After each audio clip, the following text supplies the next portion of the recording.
Okay. Refer to the other video called ACIM et al. That gives you background you need to understand this video. Okay. Alright, here's the deal.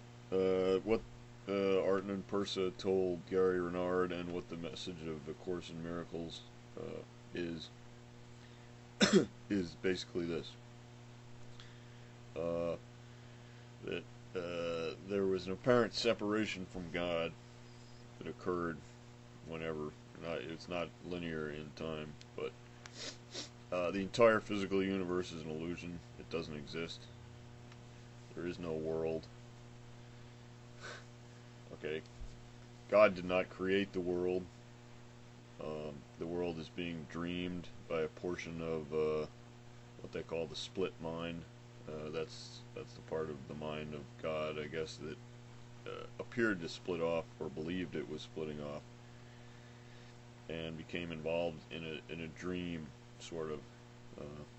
I know that's hard to believe and stuff like that, and there's a lot of things about physical reality that are totally undreamlike. It's very specific and physical and all that, but nevertheless, that's what they say. These things are saying. So and it led through a series of stages, finally culminating in the Big Bang. Okay.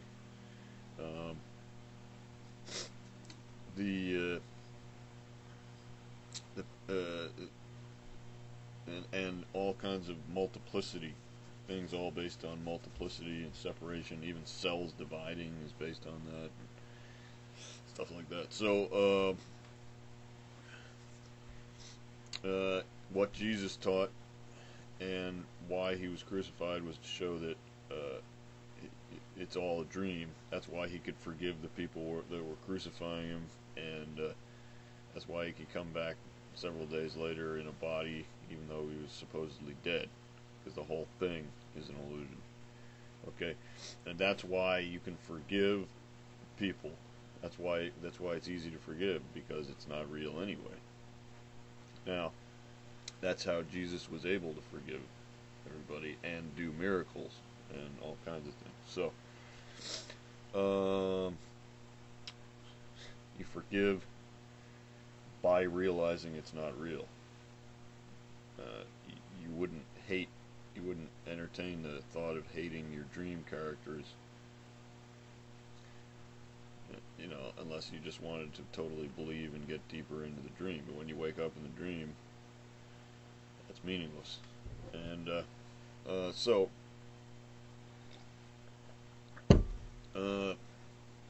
maybe in the next video I'll get into how this applies to mental illness. But the way out of the dream is forgiveness, and this has totally changed the way I look at stuff. It works like nothing else. It's realizing we're all one, which is already a pretty familiar idea to spiritual seekers and stuff, but this is really different in a way, because it's see, there's line from A Course in, I'll just give you a couple of lines from the Course in Miracles. Nothing unreal can be threatened. No. Nothing real can be threatened. Nothing unreal exists. Okay. So basically, all this stuff that we're pursuing and it is kind of a dream, you know. But and there's another line, and the real goal is just to wake up from it, you know. We think it has all this meaning and stuff, but it's basically meaningless, almost, is what they're saying. I know that's kind of tough to, but from a certain perspective, it's totally meaningless because it's not real. Okay. But forgiving the dream allows you to go closer to reality. What really is. And that's something, I don't know, I mean, it's unimaginable. I don't know what it is, but it's beyond space-time and it's beyond this dream. So I'm putting this video up just because anybody who wants to check out my philosophy or thoughts or whatever, you know, this would be Listening Griffin or anybody else, has to know that this has totally influenced my thought system. And I've read a lot and checked out a lot. And I'm not saying like it's absolutely the only thing, but it's totally revolutionized both the way I feel and the way I look at things. And it all happens on the level of feeling. You forgive things and they become you. It's sort of like that, you know. Once you forgive something, once you realize it's yourself, you automatically forgive it because it is you, you know. This thing of we're all different people and stuff is a trick of perspective. It's a trick of space-time. We're not. When you look at yourself, that's the self. So, what was I going to say? There's another line from A Course in Miracles that says, the key to salvation then is but this, that you are doing this to yourself. So, think about that.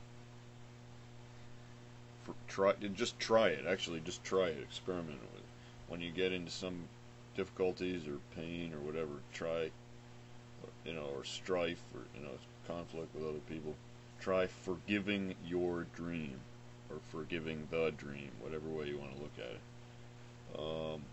But it's good to think of it as forgiving your dream, because the idea really is that you are doing it. You are creating it on some level. But that you, when you get beyond space-time, is the you that everybody is. It's the same I. It's the same I that everybody is. It's the same is. But never mind that, because you can't figure this all out totally in terms of philosophical computations like that.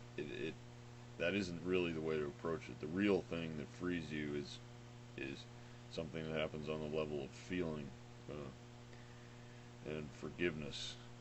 That forgiveness thing. So, it is based on. You can think about it intellectually to a certain point, which I've just done, but the really important thing is to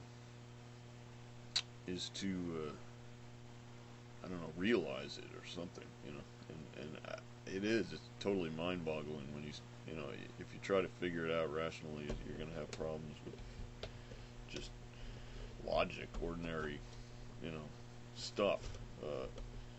I've tried to figure out how there could be something beyond space-time, and it'll just boggle your mind right away. Your ordinary thought processes can't really do it, but you can experience it, and that's really the point. Okay, so I'll sign off. See ya.